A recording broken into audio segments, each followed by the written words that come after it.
తుడుచుకొని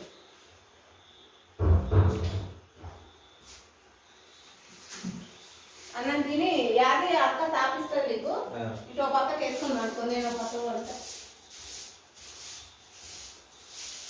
నేనైతే ఫ్యాన్ వేసుకోను మరి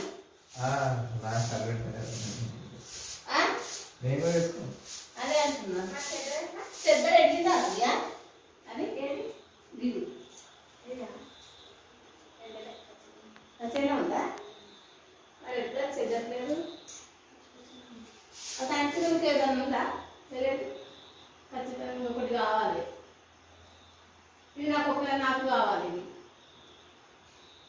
సంచం తెల్ల చెద్దరు